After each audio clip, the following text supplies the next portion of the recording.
Imagine a city chosen to be the capital of an entire state, a place where the most powerful men in Alabama would gather to shape laws and forge the future. A location carefully selected by a commission of politicians and surveyors who studied maps, analyzed locations, and made what they believed was a strategic, informed decision. A place where wealthy plantation owners would build mansions that rivaled anything in Charleston or New Orleans, where merchants would establish businesses, where families would settle, expecting prosperity and permanence. Now imagine that this city, this carefully chosen capital, was built on literally the worst possible ground in the entire state. A low-lying floodplain where two major rivers converge, creating a natural basin that floods every single year without fail. Swampy ground that breeds mosquitoes carrying yellow fever and malaria. Welcome to Cahaba, where ambition drowned, where thousands died, and where the dead refused to stay silent. The capital built on water's edge. Our story begins in the winter of 1818 to 1819, when Alabama was making the transition from territory to statehood. This was an exciting time for the region. Statehood meant representation in Congress. It meant legitimacy. It meant opportunity. And one of the first and most critical decisions the incoming state government had to make was deceptively simple. Where should Alabama's permanent capital be located? This wasn't just a symbolic question. The location of the capital would determine trade patterns, property values, political power, and the future development of the entire state. Get it right, and you create a thriving city that benefits Alabama for generations. Get it wrong, and you've just wasted enormous amounts of money and created a political disaster. A commission was established to study potential sites across the state. They had multiple excellent options to consider. Huntsville, in the northern part of the state, was already established and growing rapidly. Tuscaloosa, in the central region, sat on high ground with good access to waterways and no flooding problems. Montgomery, in the southeast, was well positioned for commerce and would eventually become the permanent capital after Cahaba's failure. The commissioners studied maps, consulted with surveyors and engineers, visited potential sites, and evaluated each location based on multiple criteria: accessibility, defensibility, room for growth, quality of land, and crucially, they claimed, safety from natural disasters. And then they chose Cahaba, the worst possible location in the entire state. Cahaba sat at the exact confluence of two major rivers, the Cahaba River flowing in from the north and the Alabama River flowing from the northeast. The two rivers met at this point, their waters combining before flowing south toward Mobile and the Gulf of Mexico. On a map, looking at river networks and transportation routes, Cahaba looked strategically brilliant. Rivers were the highways of the early 19th century, and Cahaba sat at a natural crossroads.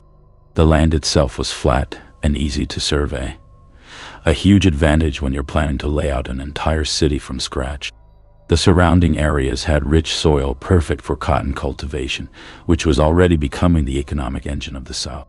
And the location was reasonably central within Alabama's populated regions at that time, making it accessible from most settlements. There was just one absolutely catastrophic problem that anyone with even basic understanding of hydrology and geography could see immediately. Cahaba was a floodplain. Not just any floodplain, but a textbook example of the worst possible place to build a permanent settlement. The land sat barely 8 to 10 feet above the normal water level of both rivers. The two rivers met at this exact point, which meant that during periods of heavy rain, and Alabama gets heavy rain regularly, both rivers would rise simultaneously, their combined floodwaters having nowhere to go except spreading across the low-lying land. The area was naturally marshy even during dry periods, with standing water in low spots that created perfect breeding grounds for disease-carrying mosquitoes. Multiple surveyors and engineers who examined the proposed site filed reports warning explicitly that building there was madness. One engineer, whose name has been lost to history, but whose report survives in Alabama State Archives, wrote, "The proposed site sits in a natural basin where both rivers will overflow annually. No amount of levee construction or drainage will prevent regular catastrophic flooding. Building a permanent capital here would be folly of the highest order and will result in regular destruction and inevitable abandonment within a generation. He was right, but he was also ignored, because the decision to place the capital at Cahaba wasn't really about geography or common sense or long-term planning. It was about political favors, land speculation, and personal enrichment. Powerful landowners in Dallas County, men with enormous political influence, owned property in and around Cahaba. If the capital located there, their land values would skyrocket. They would become even wealthier and more powerful. They wanted Cahaba as the capital, and they had the political connections to make it happen regardless of what the engineers said. So the commission ignored the warnings, dismissed the concerns, and officially selected Cahaba as Alabama's first permanent state capital in February 1819. Within months, an army of workers, mostly enslaved people brought in from surrounding plantations, began carving the town out of the wilderness. They cleared the dense forests of oak, pine, and cypress trees. They drained what swamps and wetlands they could, though the water table was so high that many areas remained perpetually damp. They laid out a grand grid of streets according to classical city planning principles, broad avenues intersecting at right angles, with large lots designated for government buildings, churches, schools, and commercial development. They began construction on a temporary wooden state house, while plans were drawn for a grand permanent capitol building that would rival anything in Washington or Richmond. Wealthy planters, sensing opportunity and prestige, began buying lots and constructing mansions. These weren't simple frontier houses. They were architectural showpieces designed to demonstrate the wealth and sophistication of their owners. Greek Revival style was the fashion of the day, and Cahaba's main street soon featured impressive homes with massive Doric or Corinthian columns, wide verandas, ornate ironwork, and expansive gardens. Some of these mansions cost $20,000, $30,000 to build, equivalent to nearly $1 million today. Fortunes poured into houses built on doomed ground. Merchants arrived, opening stores to serve the anticipated boom of legislators, government workers, and visitors. Hotels and boarding houses sprang up. Craftsmen established workshops. A newspaper, the Cahaba Press, began publishing. Churches were organized, Baptist, Methodist, Presbyterian, Episcopal, each constructing increasingly grand buildings to serve their growing congregations and demonstrate their denominational importance. On December 13, 1820, the Alabama legislature officially convened in Cahaba for the first time, meeting in the newly completed wooden state house. It was a momentous occasion. Alabama's first permanent capital was officially operational. Champagne flowed. Speeches were made celebrating the bright future ahead. Cahaba, everyone agreed, would be Alabama's political and commercial center for generations to come.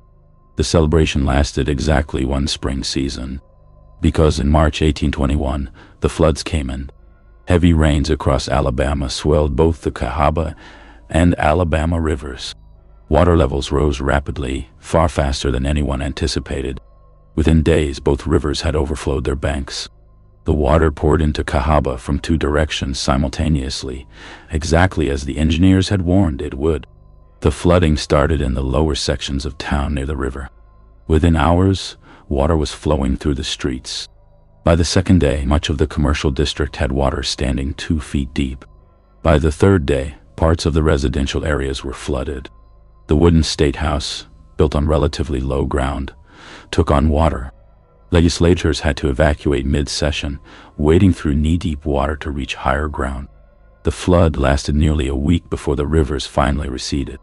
When the water drained away, Cahaba was left covered in mud, debris, and destruction. Several newly constructed buildings, their foundations not yet properly settled, had collapsed entirely. Others were damaged but salvageable. The state house had significant water damage and would require extensive repairs. Several people had drowned trying to evacuate in boats on the swollen rivers. Livestock, horses, pigs, chickens, were found drowned by the dozens. The townspeople and legislators were shocked. Yes, they knew the location was low-lying, but they'd been assured that flooding wouldn't be a serious problem. This level of inundation, this quickly, this extensively, wasn't supposed to happen.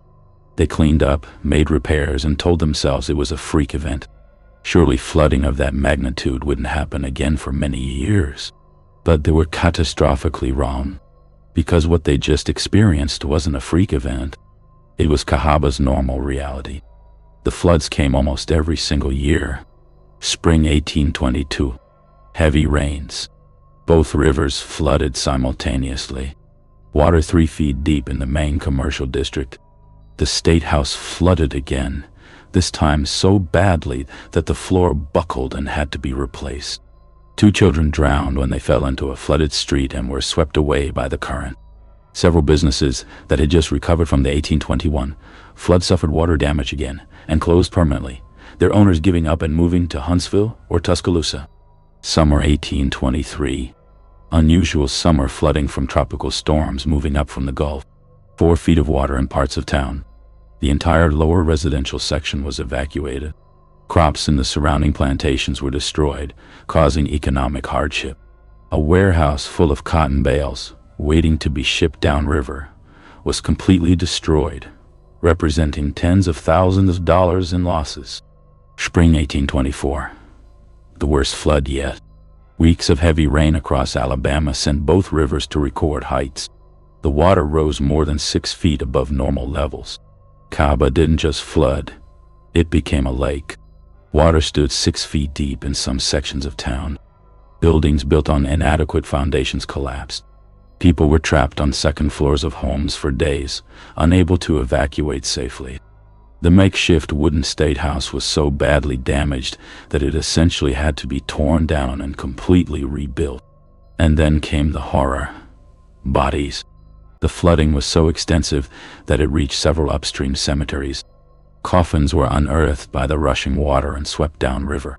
At least a dozen corpses, some recently buried, some long decomposed, floated into Cahaba during the flood, lodging against buildings or washing up on temporary islands of high ground. Traumatized residents had to retrieve and rebury these bodies after the water receded. It was a nightmare that made clear to anyone with eyes that Cahaba was uninhabitable as a permanent capital. The location was exactly as bad as the engineers had warned, perhaps worse. By 1825, the political pressure to move the capital had become overwhelming. Legislators from across Alabama were furious. They were tired of their legislative sessions being interrupted by floods. They were tired of their meeting hall being damaged repeatedly.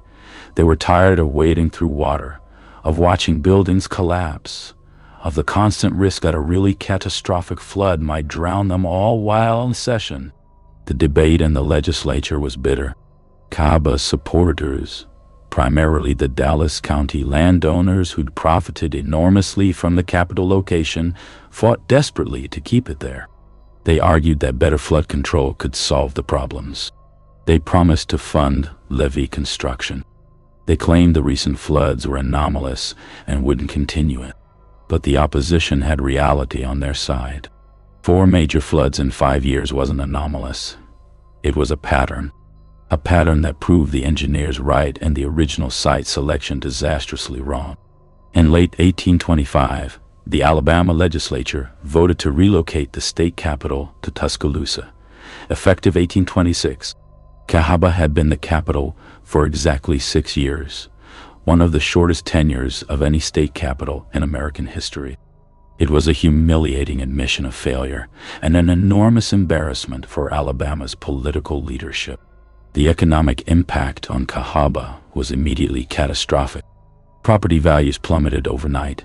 Those grand mansions that wealthy planters had built for $30,000 were now worth maybe $10,000, and many couldn't find buyers at any price. Legislators, government officials, and workers who'd relocated to Cahaba for the capital packed up and left, following the government to Tuscaloosa. Businesses that had opened specifically to serve the capital found their customer base evaporating. Cahaba's population dropped by perhaps a third within a year. Many buildings stood empty. The grand plans for continued expansion were abandoned. The town that was supposed to be Alabama's political center for generations had been rejected after just 6 years, and everyone knew why. The flooding. The unstoppable, predictable, annual flooding that destroyed property, killed people, and made permanent settlement a nightmare. Cahaba should have died right then. Most towns that lose capital status, especially after such a short and disastrous tenure, simply fade away. The residents leave. The buildings are abandoned or torn down for salvage. The town becomes a ghost of its former self or disappears entirely. But Cahaba didn't die. Not yet. Because despite the flooding disaster and the humiliation of losing the capital, Cahaba still had economic advantages that wouldn't go away. The river access was genuinely valuable for shipping cotton, and cotton was becoming the absolute foundation of Alabama's economy. The phrase "cotton is king" was coined during this period, and it wasn't hyperbole. Cotton exports were making fortunes for plantation owners, and Cahaba's position at the river confluence made it an ideal port for collecting and shipping cotton from surrounding plantations. The land, when it wasn't underwater, was also incredibly fertile. The regular flooding that destroyed buildings actually enriched the soil by depositing nutrient-rich sediment. The areas around Cahaba became some of the most productive cotton-growing land in Alabama, and plantation owners needed a nearby town for commerce, supplies, and shipping. So Cahaba adapted. It stopped trying to be a political capital and instead became a prosperous cotton town. And because everyone now knew the flooding was inevitable and annual, they began building differently. Mansions were constructed with the first floor essentially sacrificial. You'd move valuable furniture to the second floor during flood season. Warehouses near the docks were built on high pilings, elevating them above typical flood levels. Commercial buildings were constructed with brick on the first floor, easier to clean after flooding, and wood on upper floors. The residents developed a grim acceptance of the floods. You planned your life around them. During spring and summer, when heavy rains were likely, you prepared for flooding. You moved valuables upstairs. You stocked extra food. You kept boats ready. When the rivers rose and water filled the streets, you just endured it. You'd wait a few days or a week for the water to recede. Then you'd muck out your first floor, clean up the mud and debris, and resume normal life until the next flood. It was insane by any objective standard. But it was also profitable if you could survive it. The cotton money was simply too good to abandon. Through the 1830s, 40s, and 50s, Cahaba not only survived, but thrived. The population recovered from the capital loss exodus and grew steadily. By 1850, nearly 2,000 people lived in Cahaba.The. By 1860, the population approached 3,000, larger than it had been even as the state capital. The town became wealthy, really wealthy. Cotton was generating enormous profits, and much of that wealth flowed through Cahaba. The mansions that lined the main streets were architectural masterpieces, some of the finest examples of Greek revival and an antebellum architecture in Alabama. The commercial district bustled with activity: banks, stores, hotels, warehouses, professional offices. There were excellent schools for white children. Multiple churches competed to build the most impressive buildings. Gas lighting was installed on the main streets, cutting-edge technology for the 1850s. To outsiders visiting during the dry season, Cahaba looked like a southern success story. A prosperous town filled with refined, wealthy residents living in architectural splendor. The kind of place that embodied the myth of the genteel South. But underneath that veneer was a much darker reality. The wealth was built entirely on slavery. The enslaved people who worked the cotton fields, who built the mansions, who served in those grand homes, who did all the actual labor while white owners collected the profits. The prosperity came at the cost of human bondage, suffering, and exploitation on a massive scale. And the floods never stopped. They just became accepted, part of life, something you endured if you wanted to profit from Cahaba's location. The cemeteries grew steadily, filled not just with the normal deaths from old age and childhood diseases, but with drowning victims, people who fell into flooded streets and were swept away. children who wandered into rising water and disappeared, adults who tried to evacuate during floods and drowned when their boats capsized, and increasingly the cemeteries filled with victims of the diseases that the floods brought, because the standing water after each flood created perfect breeding grounds for mosquitoes that carried malaria and yellow fever, and the contaminated water, sewage, and filth from flooded outhouses and streets spread cholera, typhoid, and dysentery. By the 1850s, Cahaba had developed a grim reputation across Alabama as a death trap. Wealthy planters would maintain houses there for business purposes, but would move their families to higher ground, Selma, Montgomery, even as far as Mobile, during the dangerous summer months when disease was worst. Newcomers were warned that settling in Cahaba meant accepting that you'd probably contract malaria at least once, and you might die of yellow fever or cholera. The town's doctors, there were several by the late 1850s, became specialists in treating these recurring epidemic diseases. But there was little they could do beyond providing comfort and trying to keep people hydrated. They had no understanding of germ theory, no antibiotics, no modern treatments. When epidemics hit, and they hit regularly, doctors could only watch people die. The cemeteries expanded repeatedly, with new sections added every few years as the old sections filled. You can still see the evidence in what remains of those burial grounds today. Clusters of graves from the same families, all with death dates in the same weeks. Multiple children dead within days of each other. Parents dying within a week of their children. Entire households wiped out by a single epidemic wave. But the cotton money kept flowing. And where there's money, people will endure almost anything. So Cahaba continued into the 1860s, prosperous, growing, wealthy on the surface, but fundamentally cursed by geography and saturated with death. Then came the Civil War, and Cahaba's role in that conflict would cement its reputation as one of the most cursed places in the South forever.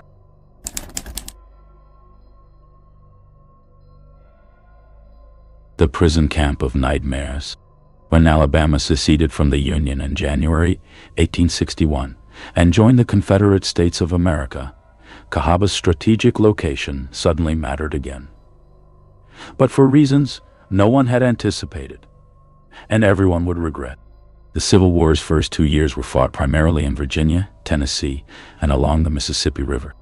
Alabama, deep in the Confederate interior, saw relatively little direct combat.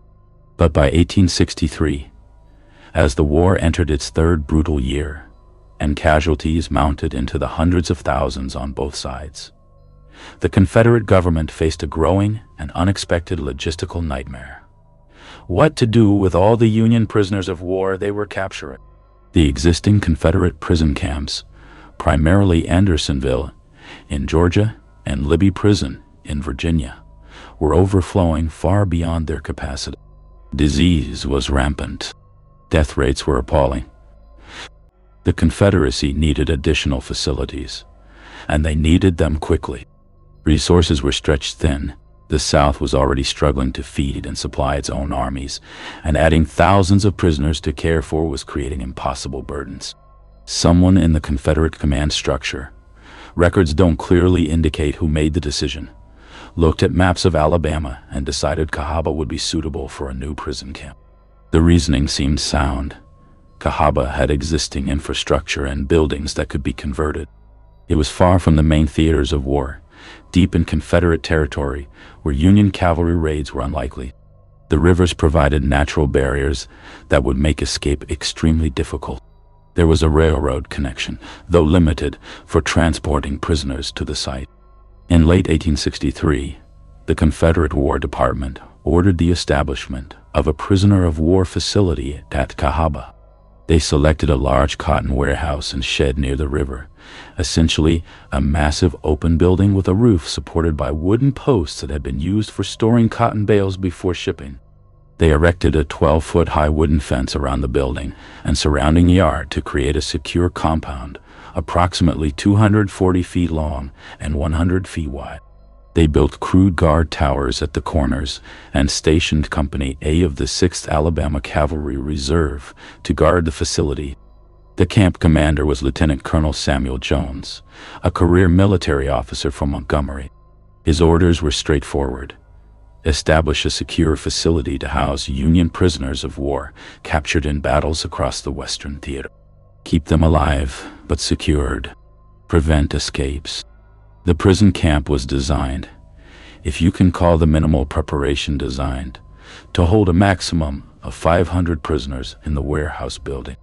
That would be crowded but theoretically manageable. The first Union prisoners arrived at Cahaba in January 1864. Initially, the numbers were reasonable: 200, then 300, then 400 prisoners, as the camp slowly filled during the first half of 1864. Conditions were already harsh from the beginning. The warehouse building had a leaky roof that provided minimal protection from rain. There were no beds, no cots, no bunks. Prisoners slept directly on the bare dirt floor. Sanitation consisted of a few primitive slit trench latrines at one end of the compound, basically open pits with wooden planks across them, completely inadequate even for the initial small population. Food was minimal, even by Civil War prison standards, which were appalling. A typical daily ration consisted of a small piece of cornbread, maybe 4 or 5 ounces, and occasionally a tiny portion of spoiled pork or beef so rancid that many prisoners couldn't force themselves to eat it. Prisoners with any money could sometimes purchase additional food from enterprising locals who set up informal markets just outside the fence, but prices were extortionary and most prisoners had no money. But for the first few months, despite the harsh conditions, Cahaba prison was at least survivable. Men were crowded but not impossibly so. The death rate was relatively low, a few per week from disease or malnutrition. Tragic, but not shocking by Civil War pale-blue standards. Then everything changed. In the summer and fall of 1864, as Sherman's march to Atlanta captured thousands of Confederate soldiers, and major battles across the Western theater captured thousands more Union troops in exchange, the prisoner populations throughout the Confederate prison system exploded. Suddenly, prisoners were flooding into Confederate camps far faster than facilities could absorb them. Andersonville was so overcrowded that men were dying by the dozens daily. Other camps were in similar desperate straits. Confederate authorities began transferring prisoners to any facility with even a small amount of remaining space, including Cahaba, which wasn't designed to be a major prison, but suddenly found itself receiving trainload after trainload of new prisoners. By October 1864, Cahaba held 660 prisoners, 30% over its maximum intended capacity. By December, 1,200, more than double the design limit. By January 1865, 1,800. By February, 2,000. And by March 1865, at the prison's horrific peak, over 3,000 Union soldiers were crammed into that single warehouse building and the small fenced yard around it. 3,000 men in a space designed for 500. 6 times the maximum intended capacity. The numbers aren't just statistics. They represent hell on earth rendered in human suffering. Let me describe what this actually meant in practical terms. The warehouse building measured approximately 150 feet by 70 feet, about 10,500 square feet of interior space. With 3,000 men, that meant each prisoner had roughly 3.5 square feet of space. That's a square less than 2 feet on each side. You literally could not lie down without touching the men next to you on all sides. When prisoners tried to sleep, they were packed so tightly that they couldn't all lie down simultaneously. They had to take turns. Some men would stand or sit hunched while others lay down. Then they'd swap positions. All night, every night, for months. The sanitation was beyond catastrophic. The handful of slit trench latrines, maybe 6 or 8 pits, couldn't possibly serve 3,000 men. The latrines overflowed constantly with human waste spilling across the compound. The stench was reportedly overwhelming. Visitors and new guards would vomit from the smell before even entering the prison proper. Witnesses reported you could smell Cahaba prison from nearly a quarter-mile away downwind. With no proper sanitation, disease spread like wildfire through the packed prisoners. Dysentery, bloody, agonizing diarrhea affected nearly everyone at some point. Typhoid fever, spread through contaminated food and water, killed dozens weekly. Pneumonia ravaged men weakened by malnutrition and lack of adequate shelter. Scurvy from vitamin deficiency caused teeth to fall out and old wounds to reopen. Malaria, endemic in the area, infected hundreds. Men died every single day, 3, 4, 5 per day even during good periods, more during epidemic outbreaks. The dead were carried out of the compound each morning and buried in mass graves just outside the fence. These weren't individual burials with coffins and markers. They were shallow trenches where bodies were dumped together, covered with a thin layer of soil, and forgotten. During particularly deadly periods, the burial parties couldn't keep up and corpses would lie in the compound for days, decomposing in the heat until they could be removed. The Confederate guards themselves were horrified by the conditions. These weren't hardened prison overseers. They were mostly young soldiers from the 6th Alabama Cavalry, local boys who joined the army to defend their homeland and found themselves assigned to watch over a nightmare. Multiple guard diaries and letters that survive in archives describe their shock and revulsion at what they were witnessing. One guard, Private James Whalen from Montgomery, wrote to his sister in February 1865, "The prison is a vision of hell itself. So many men packed so tightly that they cannot even lay down to rest. The smell of filth and death is everywhere. They die daily and we bury them like animals in pits. I cannot sleep for the screams and moans that echo all night. I pray for this war to end so this horror can stop." The prisoners supplemented their starvation rations by catching and eating rats, which were abundant in the filthy conditions. Some prisoners would save part of their cornbread to use as bait, fashioning crude traps from scraps of wood or metal. A rat could provide crucial protein for men literally starving to death. Men who caught rats would hide them and eat them raw, terrified that guards might take them away if discovered. But as horrific as these daily conditions were, and they were among the worst of any Civil War prison camp, they weren't the worst thing that happened at Cahaba prison. The worst thing was the flood that nearly drowned 3,000 men while their guards watched. In early March 1865, Alabama experienced unusually heavy rains. Storms moved across the state for weeks, dumping enormous amounts of water. Rivers throughout Alabama rose rapidly, and the Alabama River, flowing right past Cahaba prison, which sat on low ground barely above normal water level, began rising dangerously.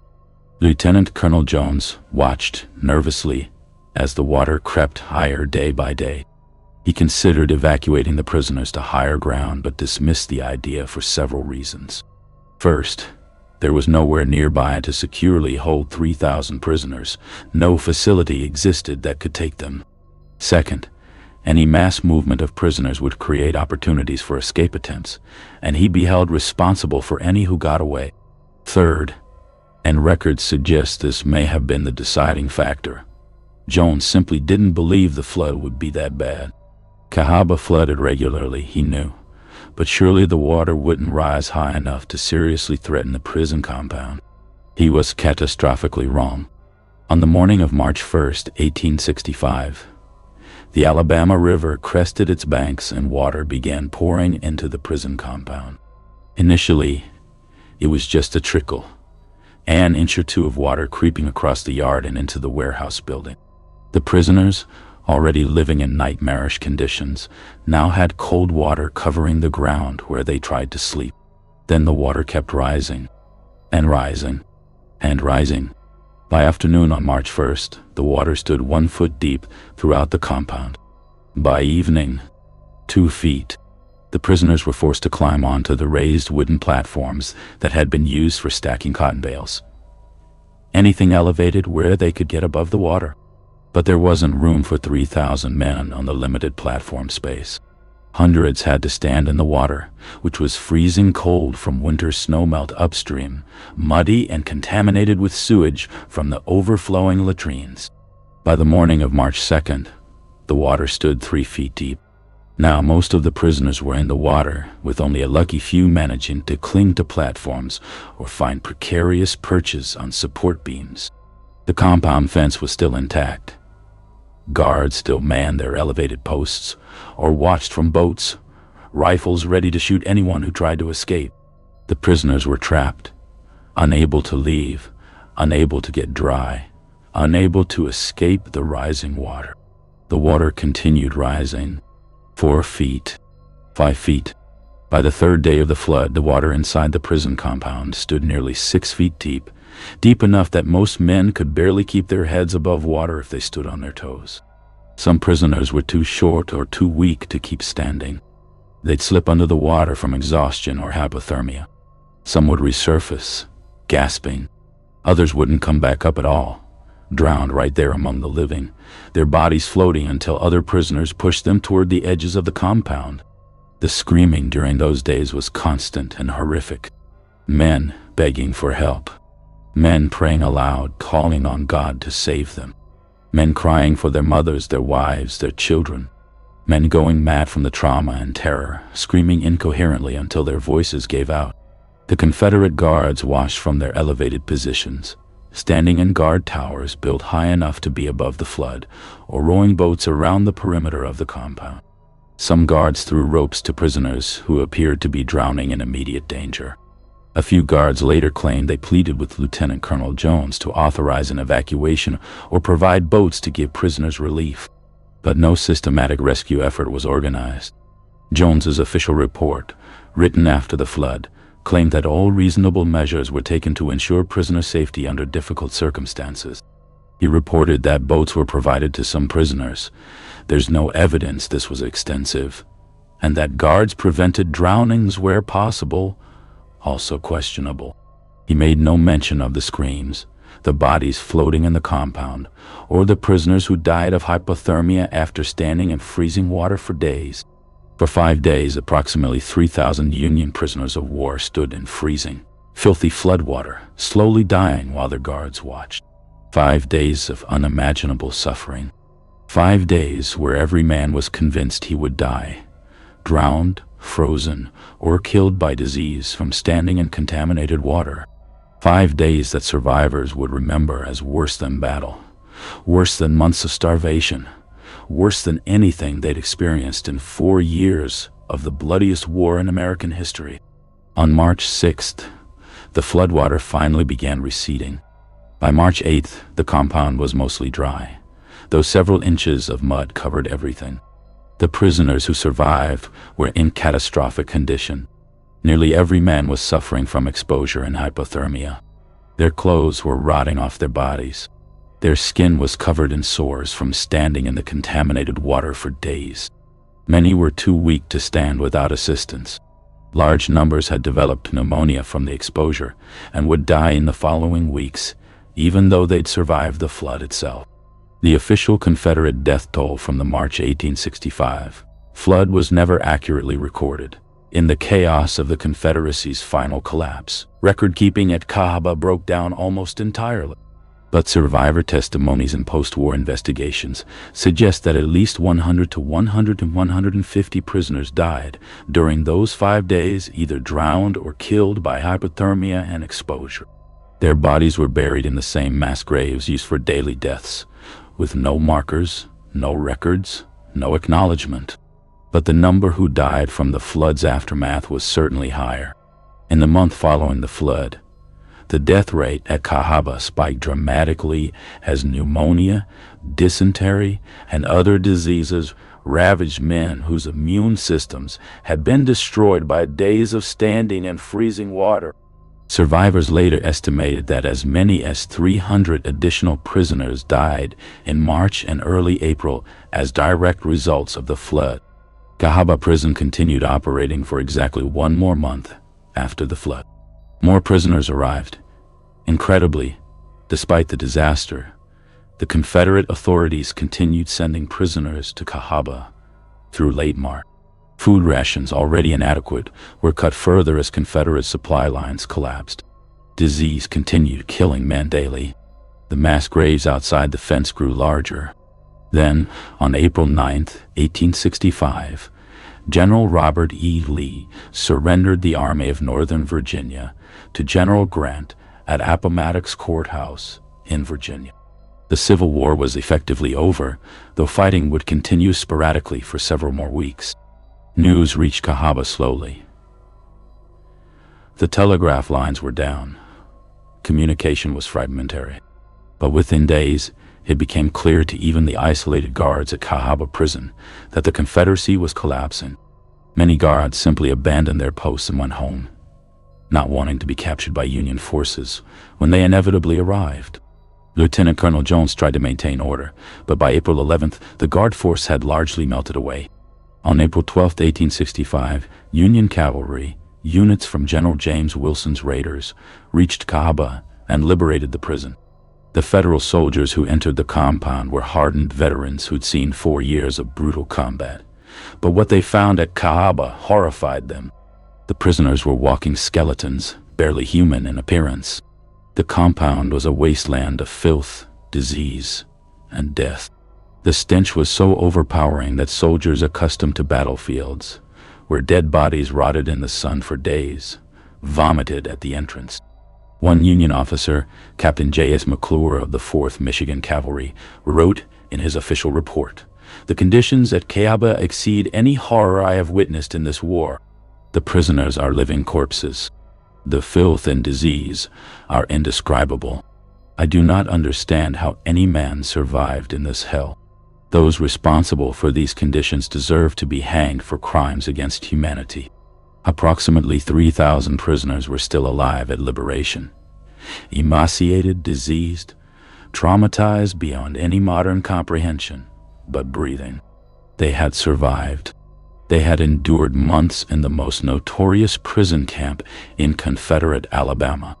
They'd survived the flood that nearly drowned them all. They'd survived starvation, disease, and brutal conditions that killed hundreds of their fellow prisoners. They were going home. The war was over. They'd made it. Everything was going to be fine now.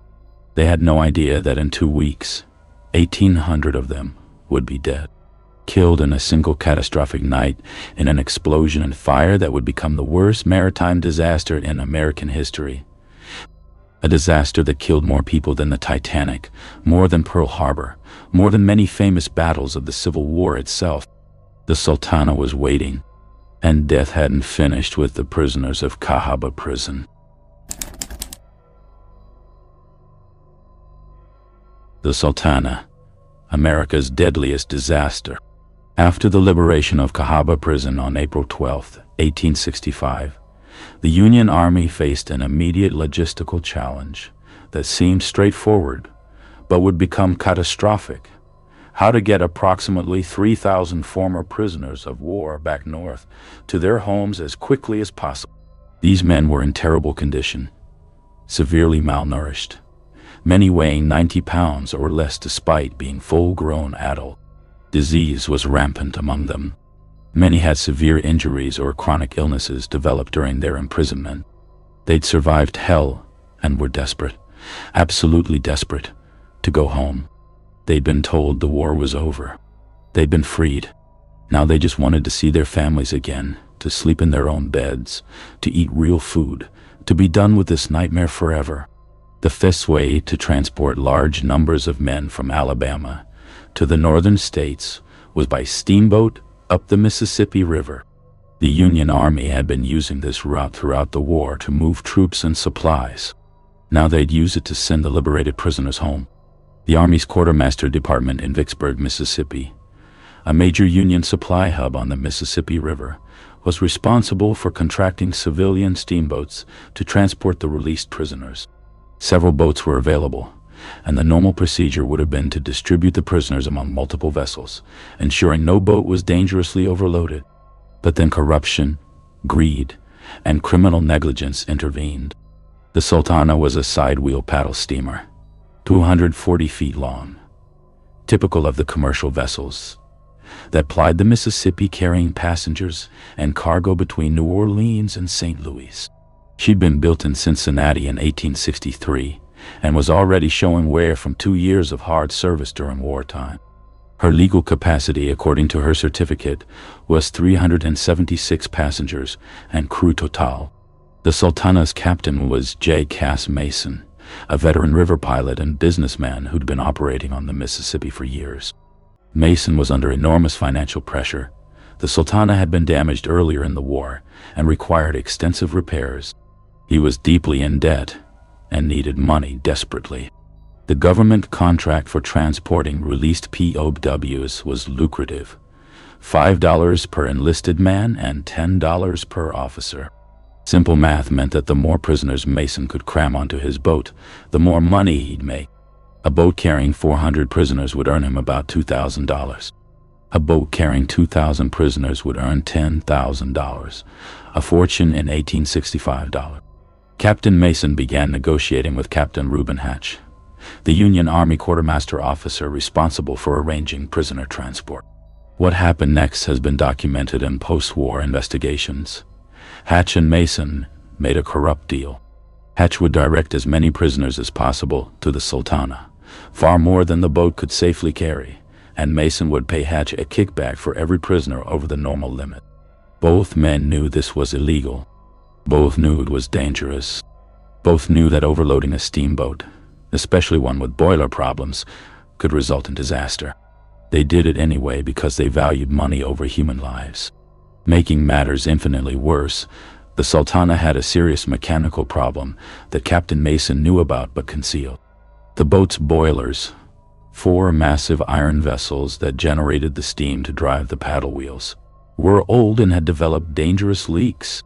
Boilers were under enormous pressure during operation, and any weakness could cause catastrophic failure. When the Sultana stopped in Vicksburg on April 21st, engineers inspected the boilers and found significant problems. The proper repair would have been to replace the faulty boilers entirely, but that would take days or weeks and would cost Mason the lucrative prisoner transport contract. Instead, Mason authorized a quick patch job, essentially welding metal plates over the leaks without replacing the compromised boilers. It was a temporary fix at best, dangerous at worst. The boiler mechanic who did the repairs later testified that he'd warned Captain Mason the patches wouldn't hold under heavy loads and high pressure. Mason dismissed the warnings. He had prisoners to transport and money to make. On April 24, 1865, the Sultana docked at Vicksburg to take on the released Cahaba prisoners. The army began loading men aboard and loading, and loading, and loading. The official count varies in different surviving records. Some say 2,300, others say 2,400. Some accounts claim nearly 2,500. The most reliable historical estimates suggest approximately 2,400 people boarded the Sultana that day.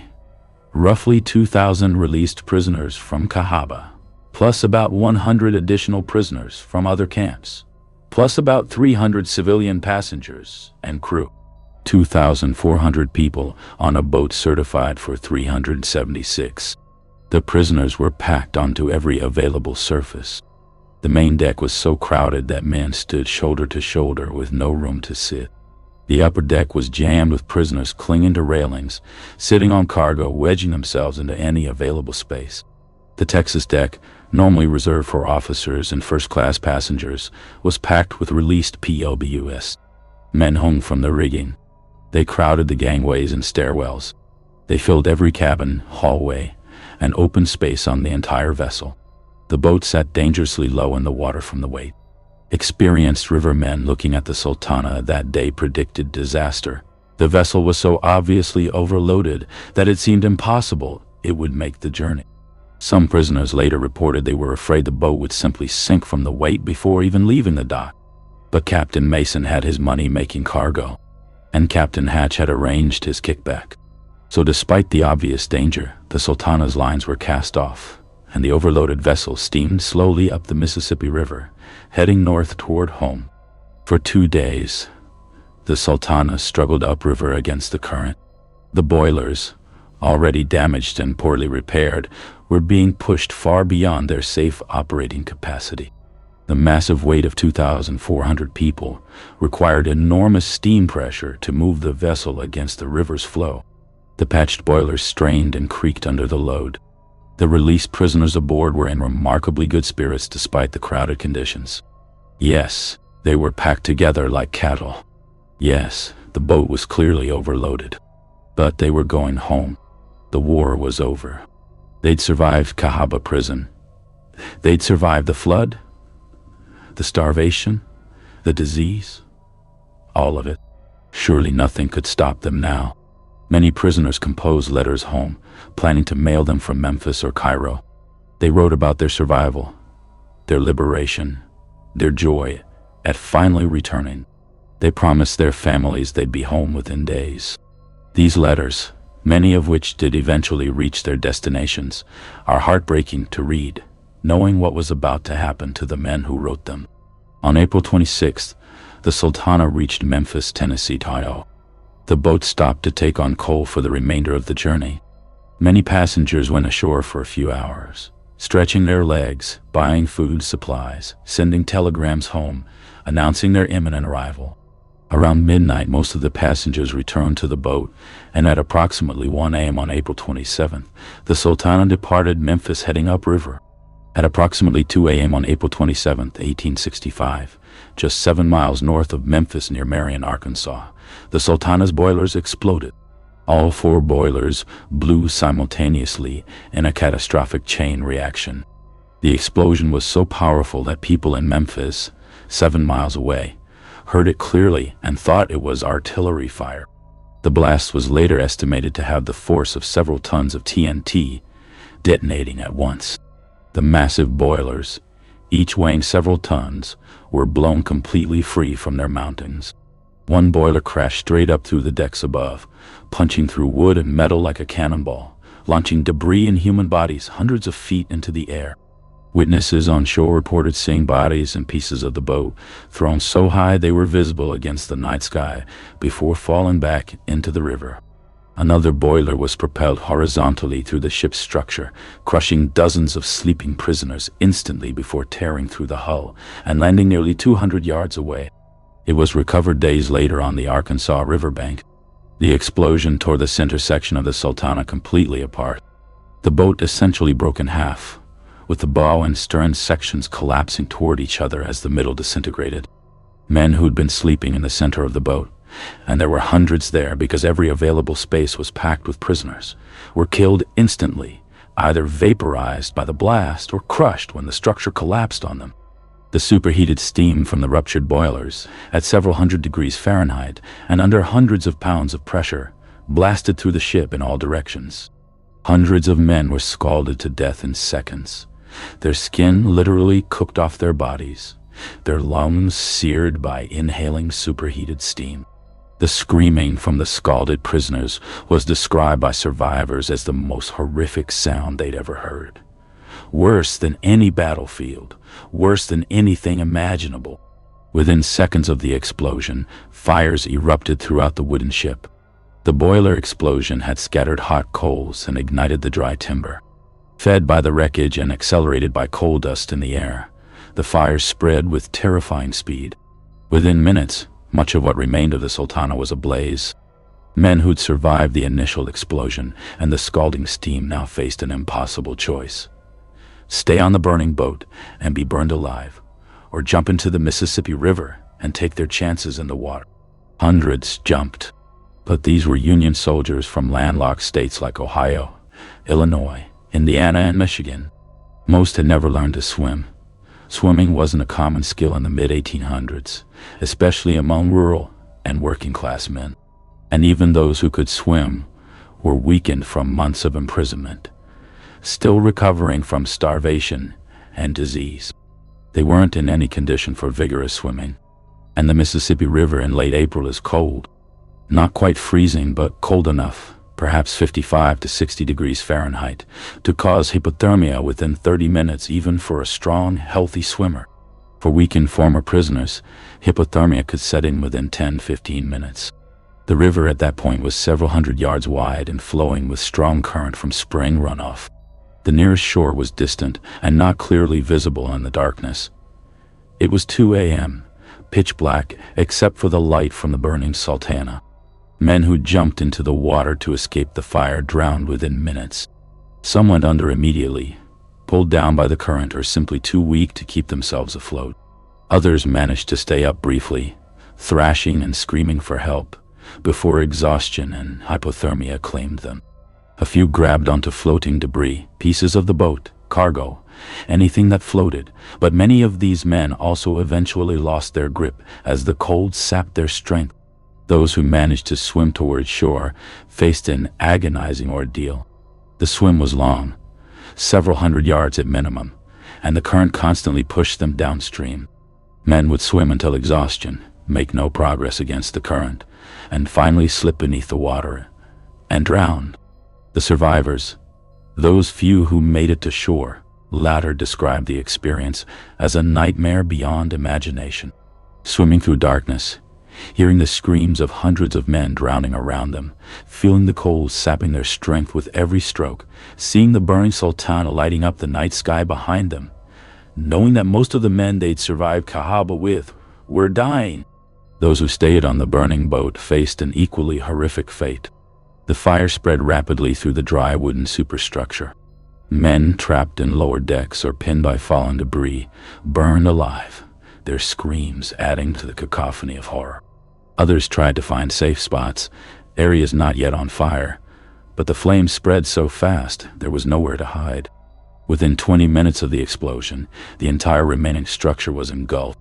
Other steamboats in the area, the Bostonia, the Jenny Lind, and others, saw the explosion and heard the screams. They raced to help, launching small boats to pull survivors from the water. But the Mississippi was filled with debris, bodies, and drowning men spread across a mile of river in the darkness. The rescuers pulled out whoever they could reach, maybe 500, 700 men total.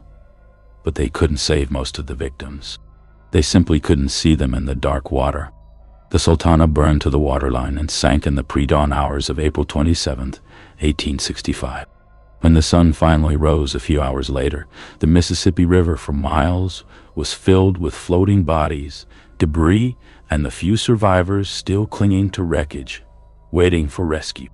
The death toll was never precisely determined because the exact number of people aboard was never accurately recorded. Captain Mason's corrupt overloading meant no proper passenger manifest existed. But based on the best historical analysis, approximately 1,800 people died in the Sultana disaster. Some estimates go as high as 1,800 to 1,900 deaths. The worst maritime disaster in American history. More deaths than the Titanic, 1,500. More deaths than the Lusitania, 1,200. More deaths than the Edmund Fitzgerald, the Andrea Doria, the General Slocum, and countless other famous shipwrecks. And almost nobody knows about it. Because the Sultana disaster occurred on April 27, 1865, just 2 weeks after Abraham Lincoln's assassination on April 14. The nation was still in shock and mourning. Lincoln's funeral train was still making its way across the country. Newspapers were filled with war-end coverage, Reconstruction debates, and Lincoln tributes. The Sultana explosion was reported. It made newspapers, but it was buried on inside pages, given minimal coverage, and within days had vanished from public consciousness. No national day of mourning was declared. No memorials were built. No one was held criminally responsible. Captain Mason died in the explosion, so there was no one to prosecute for the overloading. Captain Hatch, the corrupt quartermaster who'd arranged the deal, was briefly investigated but never charged. The government quietly settled small claims with some families and moved on. For the former Cahaba prisoners who'd survived both the prison camp and the Sultana, probably fewer than 100 men out of nearly 2,000 who'd boarded, the trauma was unimaginable and unfathomable. They'd survived months in hell. They'd survived the flood that nearly drowned them. They'd survived starvation and disease and conditions that killed hundreds of their fellow prisoners. They'd been freed. They'd been told they were going home. And then 1,800 of their fellow survivors died in a single night, in an explosion and fire that shouldn't have happened, caused by greed and corruption and criminal negligence. Many of the Sultana survivors never fully recovered psychologically. They went home to communities that had no framework for understanding their suffering. PSD wasn't understood or recognized. They lived with nightmares, survivor's guilt, and rage at the injustice of surviving hell, only to watch their friends die in a preventable disaster. Some committed suicide within years of returning home. Others descended into alcoholism or mental illness. Most simply suffered in silence, their stories untold and their trauma unacknowledged. And back in Cahaba, the town that had housed the prison camp, the town built on cursed ground where so much of this suffering had originated, life was about to get even worse. Because the war had devastated Cahaba's economy, the epidemics were about to return with a vengeance, and the floods would come back stronger than ever. Cahaba's final death was approaching, and it would be as brutal as everything that had come before. The plagues that walked the streets. The end of the Civil War in April 1865 should have been a new beginning for Cahaba. The fighting was over. The Confederacy had collapsed. Alabama was under Union occupation and would soon begin the process of reconstruction and rebuilding. But for Cahaba, the war's end was actually the beginning of its final death spiral. The town's entire economy had been built on cotton and slavery. With slavery abolished by the 13th Amendment and the plantation system collapsing, Cahaba's economic foundation evaporated almost overnight. The wealthy planters who'd built those grand mansions, their wealth had been entirely tied up in land and enslaved people, both now worthless or gone. Many were financially ruined and unable to maintain their properties. The war had also destroyed much of Cahaba's infrastructure. The railroad connection that had been under construction was never completed. The rails had been torn up and used for the Confederate war effort. The commercial district had declined as businesses closed or burned during the war. The population had dropped from a peak of about 3,000 in 1860 to perhaps 1,200 to 1,500 by 1866. The prison camp, after liberation, had been hastily dismantled. The warehouse building stood empty and was beginning to rot.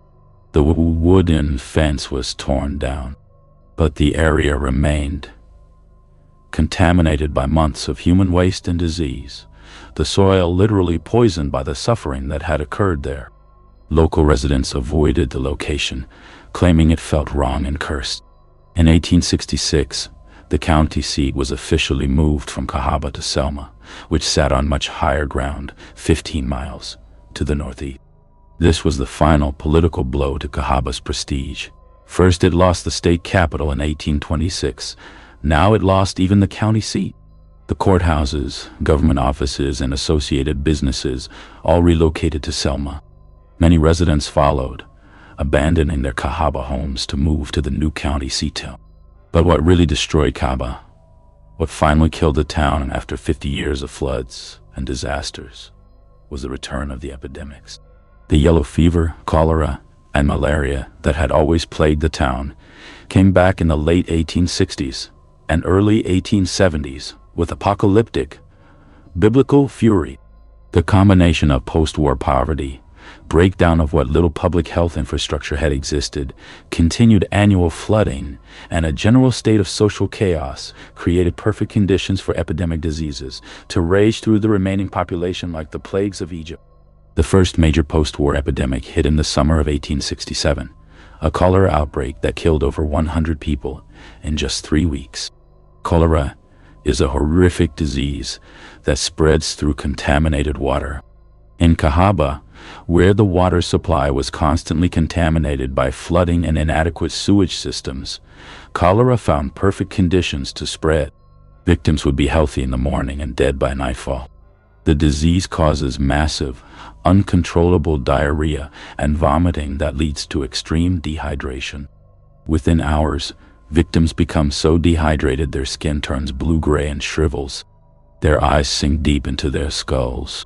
They beg desperately for water, but drinking only accelerates the dehydration through continued vomiting and diarrhea. Death comes from cardiac arrest when severe dehydration causes the heart to stop. Entire families would be wiped out in days. A father would contract cholera and die within 24 hours. The mother would start showing symptoms the next day and die that night. The children would follow within another day or two. By the time a week passed, an entire household of 5 or 6 people would be dead, and their neighbors would be barricading themselves inside, terrified they'd be next out. The 1867 cholera epidemic filled another section of Cahaba cemetery with mass graves. Trenches where multiple bodies were buried together because there weren't enough living people healthy enough to dig individual graves.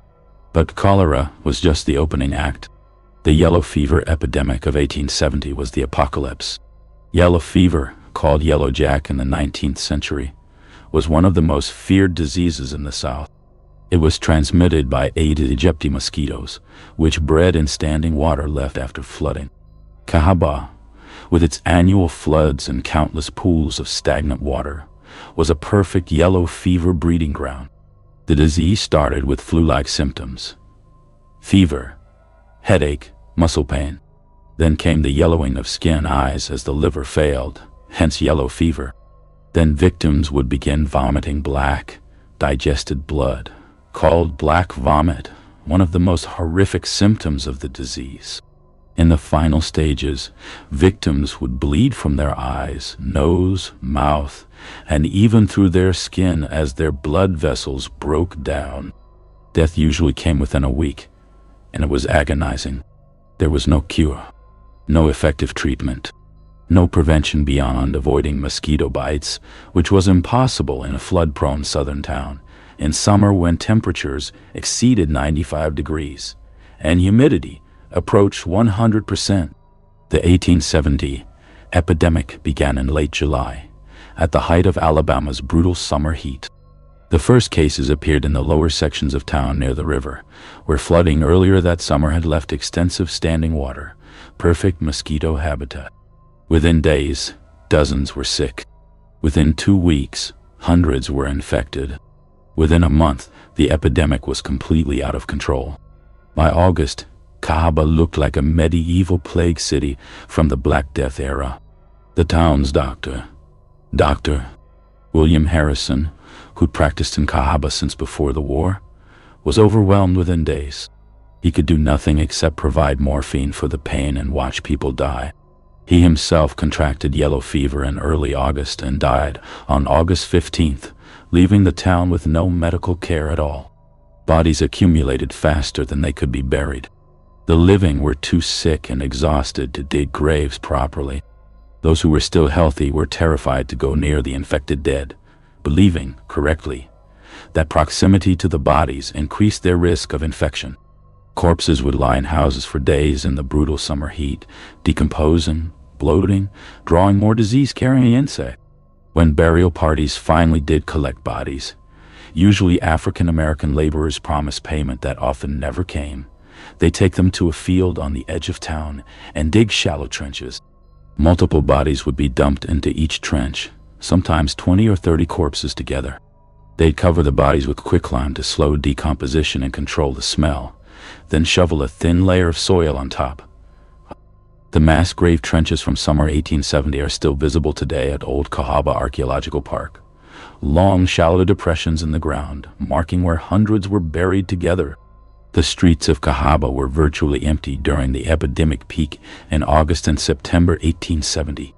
Anyone who could leave had fled to other towns, desperately hoping they weren't already infected. Those who remained stayed inside their homes, windows and doors shut despite the suffocating heat, trying futilely to keep mosquitoes out. The few people you might see on the streets were either very sick, stumbling around in fever-induced delirium, their skin bright yellow, black vomit staining their clothes, or they were the undertakers and burial parties collecting the dead. The commercial district was completely shut down. Stores closed, their owners either dead, sick, or fled. The churches held no services. Their ministers were dead and their congregations decimated. The Cahaba press stopped publishing in early August when its editor died and its printer fled town. No one was left to buy newspapers anyway. One particularly horrific account survives from a Union Army officer, Captain Theodore Wilson, who passed through Cahaba in September 1870 on official business. His report describes a town that looked abandoned, even though people still live there. Cahaba appears as a city of the dead. The streets are empty save for the occasional yellow-skinned victim wandering in delirium or collapsed on the roadside. The smell of death pervades everything. Even from a distance approaching the town, you smell the decay. Buildings stand with doors open, their occupants dead inside or fled. I saw one house with 3 corpses visible through the windows, apparently dead for days with no one to bury them. The few living residents I encountered were so traumatized and terrified they could barely speak. This town is dying, perhaps already dead. I cannot imagine it will survive another year. Captain Wilson's estimate of the death toll, based on his conversations with survivors and account of visible graves, was approximately 600 dead from yellow fever during summer 1870. In a town that only had about 1,500 residents at the epidemic start, that was 40% of the entire population dead in 3 months. The epidemic finally burned itself out in October as cooler weather arrived, and mosquito populations naturally declined. The survivors, maybe 800 people out of 1,500, were traumatized, many still sick, surrounded by death and destruction. The mass graves from that summer are still there. Long trenches filled with hundreds of bodies, most with no markers, no records, no acknowledgement, just buried and forgotten. Some of the gravestones that do survive from that period are heartbreaking in their simple documentation of family destruction. One stone reads, "The Thompson family. Father Jacob, Mother Elizabeth, children Sarah, Michael, Robert, and infant Emma, all taken by the fever, August 16, 23rd, 1870. May God receive them." An entire family, 6 people, dead within 1 week, now lying together in the Alabama soil. Another reads simply, "Here lie the Henderson family. Parents and 2 daughters died together September 1870. Reunited in heaven." 4 more deaths, 4 more victims of geography and disease. Grave after grave after grave, row after row, all with death dates clustered in July, August, and September 1870. An entire town's worth of deaths compressed into 3 months of hell. But yellow fever wasn't the only killer. Malaria continued year-round, weakening survivors and killing the already vulnerable. Typhoid fever spread through the contaminated water supply. Dysentery was endemic, and cholera returned repeatedly. 1871, 1872, 1874, each outbreak killing dozens more. By 1875, Cahaba's population had dropped to fewer than 300 people. The grand mansions stood mostly empty, their wealthy owners dead, bankrupt, or relocated. The commercial district was a ghost town within a ghost town. Shuttered buildings with broken windows, their contents looted or rotting. Entire streets were overgrown with vegetation. The gas lights no longer worked, no one to maintain them. At night, Cahaba sat in complete darkness. The remaining residents, mostly poor whites and freed African Americans who had nowhere else to go, lived in a perpetual state of trauma and fear. They'd lost family members, friends, neighbors. They'd watched hundreds die horribly. They'd buried loved ones in mass graves. They'd endured epidemic after epidemic after epidemic. They were exhausted, hopeless, and ready to give up. And then the floods came back, one final time, worse than ever before.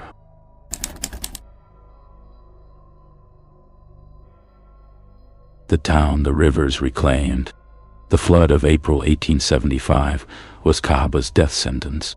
Heavy rains across Alabama in March and April swelled both the Cahaba and Alabama rivers far beyond normal levels. By early April, both rivers were approaching flood stage. The remaining residents of Cahaba, maybe 300 people who stubbornly held on through war, prison camps, disasters, and epidemics, watched the water levels with growing dread. On April 8, 1875, both rivers crested simultaneously and flooded into Cahaba from both directions. The water rose faster and higher than anyone had ever seen. Within hours, The lower sections of town were under 5 feet of water. By the next day, 8 feet. By April 10th, parts of Cahaba had water standing 10 feet deep, higher than the first floors of most buildings. This wasn't just another annual flood that you endured and cleaned up afterward. This was a catastrophic inundation that made it crystal clear. Cahaba could not survive. The town was finished. Unlike earlier floods where residents had just gritted their teeth and rebuilt, this time they gave up. They were done. They'd lost too much. They'd buried too many loved ones. They'd survived too many disasters. They had nothing left. No money to rebuild, no energy to start over, no hope that things would ever get better. As the floodwater receded in late April, the remaining residents of Cahaba made a collective decision. They would abandon the town entirely. Over the following months, families salvaged what they could from their homes, mostly just personal belongings, and whatever furniture hadn't been destroyed. Many buildings were deliberately dismantled so the materials could be reused elsewhere. Entire houses were taken apart board by board, brick by brick, and the materials hauled to Selma or other nearby towns to be used in new construction. By late 1875, the exodus was essentially complete. The last substantial population of Cahaba simply left. Some moved to Selma, the new county seat. Others went to Montgomery, Birmingham, or Mobile seeking better opportunities. Some left Alabama entirely, heading to other southern states or even north, trying to escape the trauma and start fresh. By 1880, when the U.S. Census was conducted, Cahaba's official population was recorded as 0. An entire town, once Alabama's capital, once home to 3,000 people, had been completely abandoned in less than 5 years. The buildings left behind, those that hadn't been dismantled for salvage, slowly decayed. Roofs collapsed. Walls fell. Weather and vegetation reclaimed the structures piece by piece. The rivers, no longer held back by levees or human effort, returned to their natural flood patterns. Without people to maintain channels and drainage, Cahaba flooded even more frequently and severely. Within a decade, Cahaba looked like it had never been a town at all. The street grid was barely visible under grass and brush. The grand mansions were mostly collapsed, just broken foundations and fallen columns in the overgrowth. Spanish moss draped from massive old oak trees, covering ruins and giving everything a ghostly, otherworldly appearance. Only the cemeteries remained clearly identifiable, because even abandoned towns leave their dead behind. The graveyard, with its hundreds of marked and unmarked graves, its mass burial trenches, its monuments to epidemic victims and drowned children, stood as silent testimony to all the suffering that had occurred here. For decades, Cahaba was essentially forgotten. It became a local ghost story. Old folks would tell younger generations about the capital that drowned, the prison camp where thousands suffered, the plague summers when people died faster than they could be buried. But few people visited. The ruins were difficult to access, overgrown and dangerous. Nature had reclaimed what humans briefly took. Then, starting in the 1960s, historical interest in Cahaba began reviving. Archaeologists recognized it as an important and unusually well-preserved site, an antebellum southern town that had been abandoned rather than built over, making it an archaeological treasure trove. The Alabama Historical Commission acquired the property and began preservation efforts. In 1980, Old Cahawba Archaeological Park officially opened to the public. Today it includes a visitor center, interpretive trails, restored and stabilized ruins, and historical markers explaining the town's rise and fall. It's a beautiful place to visit on a sunny afternoon, peaceful, historically fascinating, surrounded by the natural beauty of the Alabama wilderness. Thousands of visitors come annually to walk the old streets, photograph the ruins, and learn about this unique chapter of American history. But Cahawba Archaeological Park has another reputation that the official tourism materials don't emphasize.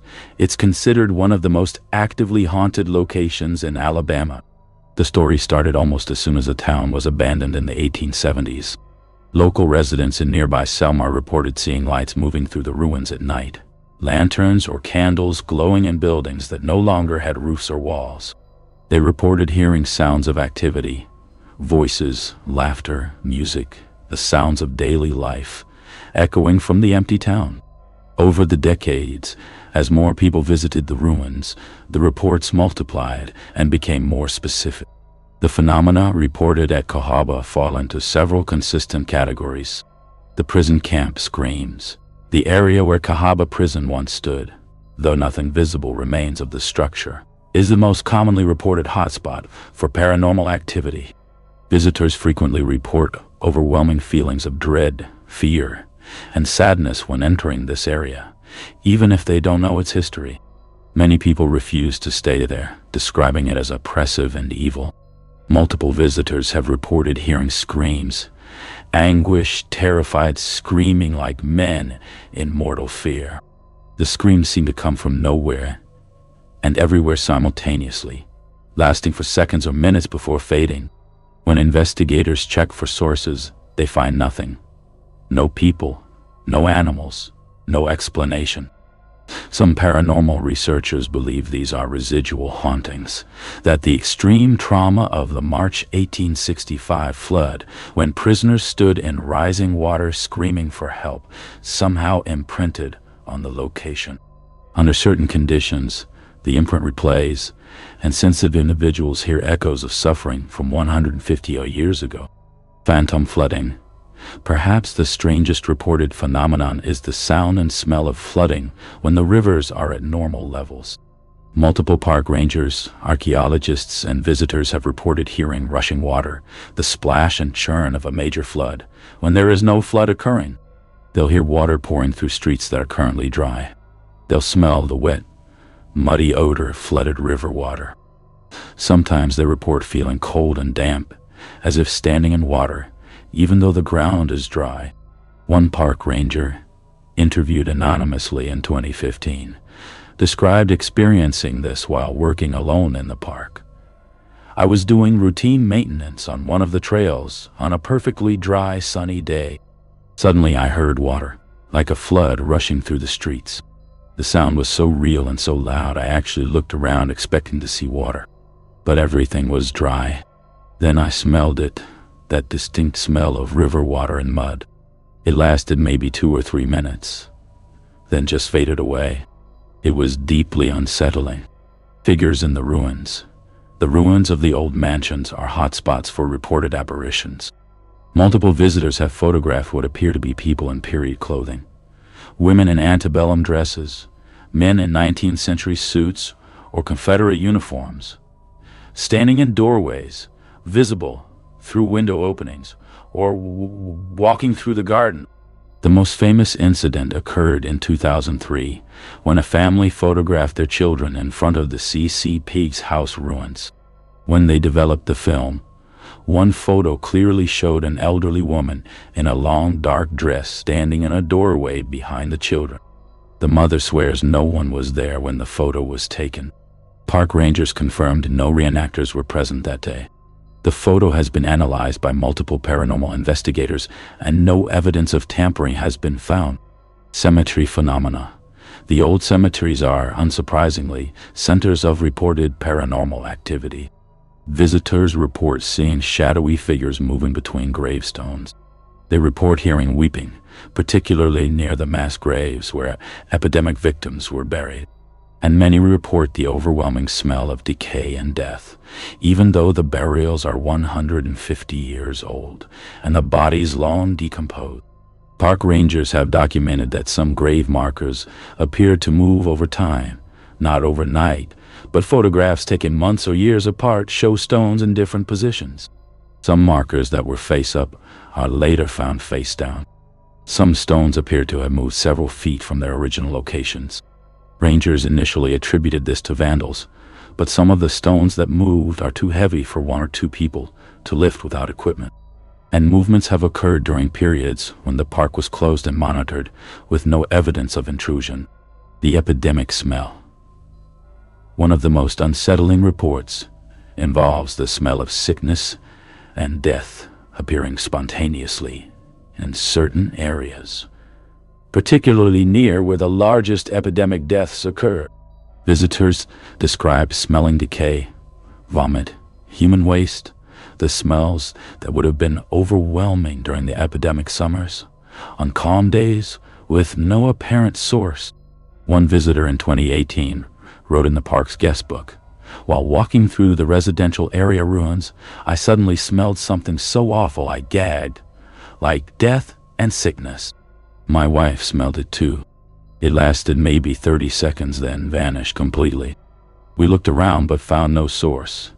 No dead animals, no trash, nothing. Just that horrible smell, then gone. We left the park immediately." In 2019, a team of paranormal investigators received permission to spend 3 nights at Old Cahawba Archaeological Park, conducting a formal investigation with full equipment. Their published findings describe Cahawba as extraordinarily active, with multiple types of phenomena. They recorded numerous EVPs, electronic voice phenomena, sounds on their recordings that weren't audible during investigation. Some sounded like voices. The words were mostly unintelligible. Others sounded like screaming. They captured video showing unexplained light anomalies moving through areas where no one was present. Motion sensors triggered repeatedly in the prison camp area with no visible cause.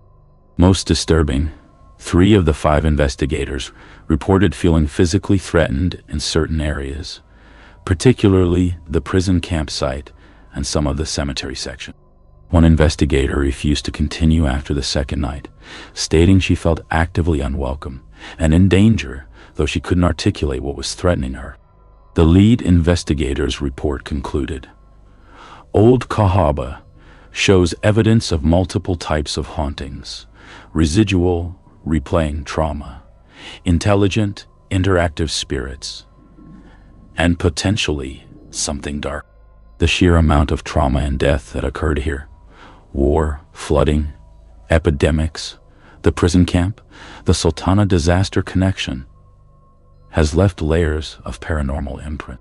This is one of the most haunted locations we've investigated. Today, Old Cahawba Archaeological Park is open to the public during daylight hours. It's marketed as a historical and educational site, and most visitors experience nothing unusual. They see fascinating ruins, learn about Alabama's first capital, and enjoy a beautiful natural setting. But those who work there regularly, the park rangers, maintenance staff, and archaeologists, will tell you off the record that something is definitely present in Cahawba. Doors that won't stay shut, sounds with no source, cold spots on hot days, the overwhelming sense of being watched, the feeling that the empty ruins are not, and never have been, truly empty. The living abandoned Cahawba 150 years ago, but the dead, thousands of them, killed by water, disease, war, and disaster, remain buried in mass graves, drowned in floods, dead screaming in prison camps, killed on the Sultana just days after liberation. And according to those who've experienced the phenomena firsthand, the dead are not resting peacefully. They cannot leave the cursed ground where they died so terribly, and they want the living to remember. The ruins of Cahawba sit today at the confluence of 2 rivers in the Alabama wilderness, slowly disappearing back into the forest. Another generation or 2, and even the most substantial remains, the brick columns, the cemetery monuments, the foundations of grand buildings, will likely be gone, completely reclaimed by nature. But Cahawba's legacy extends far beyond the physical ruins.